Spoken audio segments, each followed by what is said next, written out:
రాజకీయాలకు తాను దూరం అన్నట్టు మెగాస్టార్ కేంద్ర మాజీ మంత్రి కొణిదెల చిరంజీవి చెప్పారు. రాజకీయాల్లో తనకు మిత్రులు, శత్రువులు అంటూ ప్రత్యేకంగా ఎవరూ లేరన్న ఆయన అనుకుంటే అందరూ మిత్రులేనని చెప్పారు. తనకు రాజకీయాలు అంతగా పడలేదన్నారు. తాజాగా హైదరాబాద్లో నిర్వహించిన ఓ రక్తదాన కార్యక్రమానికి చిరంజీవి ముఖ్య అతిథిగా వచ్చారు.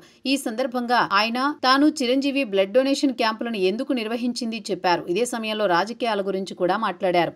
ఓ పత్రికలో వచ్చిన వార్త చదివి దానికి ప్రభావితుడైన తాను పేదలకు ప్రాణాపాయంలో ఉన్నవారికి సాయం చేసేందుకే బ్లడ్ డొనేషన్ వ్యవస్థను స్థాపించానని చిరంజీవి చెప్పారు. దీనివల్ల అనేక మందికి ప్రాణాలు నిలుపగలుగుతున్నామన్నారు. ఇదే తనకు చాలా సంతృప్తినిచ్చే అంశమని పేర్కొన్నారు. రాజకీయంగా తనపై చేసే విమర్శలకు తాను పెద్దగా స్పందించనని పేర్కొన్నారు. ముఖ్యంగా సోషల్ మీడియాలో వచ్చే కామెంట్లను, విమర్శలను కూడా తాను ఎప్పుడూ పట్టించుకోనని చెప్పారు. పని చేసుకుంటూ వెళితే అంతా బాగానే ఉంటుందని నమ్ముతానని చిరు చెప్పారు.